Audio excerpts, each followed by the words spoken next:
At 67, I had long resigned myself to the quiet, predictable life of a widow my husband. Charles had passed away 5 years ago, and I had immersed myself in my family's needs. My children were grown and independent, but I still spent my days focused on running the house and staying active. I wasn't old in spirit, but the years had crept up on me. I hadn't thought about romance in ages, and love felt like a distant memory. Then one fateful day, my son's friend David came over to help with some repairs around the house. David was 45, much younger than me, but I had known him since he was a child. He was charming, well-spoken, and always had a way of making people feel comfortable. His visit was supposed to be a quick favor, just some plumbing fixes, but it turned into something far more than I ever expected. David came by several times after that to help with minor repairs and tasks. It was clear from the start that he wasn't just being kind because he had to be.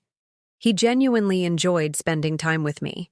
We talked about everything from his recent travels to my experiences raising children and the changes I had witnessed throughout the years.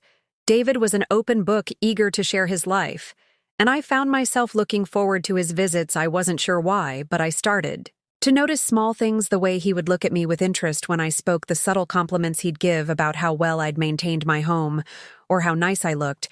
In the afternoons when I'd wear my favorite cardigan, the attention was flattering. I hadn't felt noticed in a long time, let alone desired. David, without realizing it, made me feel young again. But it wasn't until one evening that everything changed. I had invited him over to help me carry some boxes into the attic. The moment was casual enough, but as we finished, we found ourselves sitting in the living room, sipping tea. The conversation turned more personal, and I felt the familiar stirrings of connection I hadn't experienced in years. There was something between us now, something I couldn't ignore, but I didn't dare speak it out loud.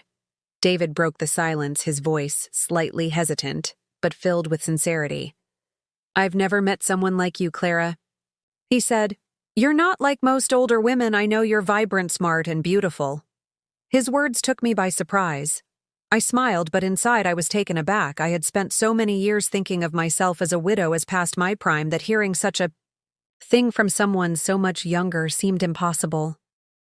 "David, you're too kind," I replied, but he continued undeterred. "No, I mean it," he said. "I don't think age means what people think it does. I find myself drawn to you in a way I can't explain." That's when I realized he wasn't just being polite, he was serious. The next few weeks were a blur of emotions. David began to visit more often, staying later into the evening. Our conversations became more intimate. We talked about our hopes, our regrets, and what we both wanted from life. One evening, after a particularly long conversation, I found myself sitting next to him on the couch. I could feel the heat of his body next to mine, and for the first time in a long time I didn't feel the weight of my ears. I felt a spark, an undeniable connection. He reached for my hand, his fingers brushing gently against my skin. It felt electric, a sensation I hadn't experienced since my younger days with Charles. His hand lingered in mine, and he looked into my eyes the way he was. Looking at me made me feel seen in a way I never thought possible at my age. "I want to kiss you, Clara," he whispered, his voice low and full of longing. I was taken aback by his honesty, but part of me couldn't deny the desire that stirred. Inside me, my heart raced as he leaned in, and before I knew it, his lips were on mine. It wasn't a passionate, reckless kiss. It was slow, gentle, and full of intention. It made my pulse quicken and my breath catch in my throat when we pulled away. I couldn't find the words to express what I was feeling. I had so many emotions swirling inside me: confusion, excitement, fear, and something I hadn't felt in years, longing. He gently cupped my cheek, and I saw the tenderness in his eyes.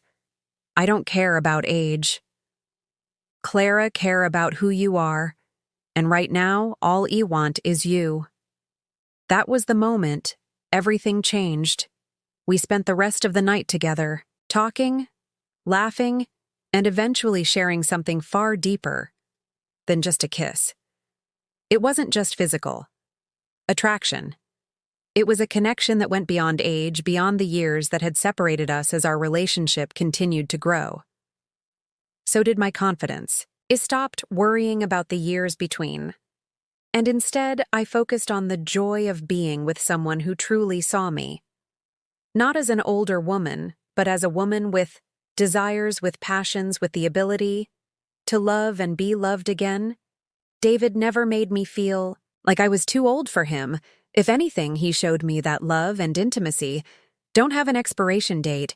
We were two people who had found each other at the right moment, despite the years that separated us. Now, as I look back on the months that have passed, I am filled with gratitude for the love I never thought I'd find again. David taught me that life doesn't stop at a certain age.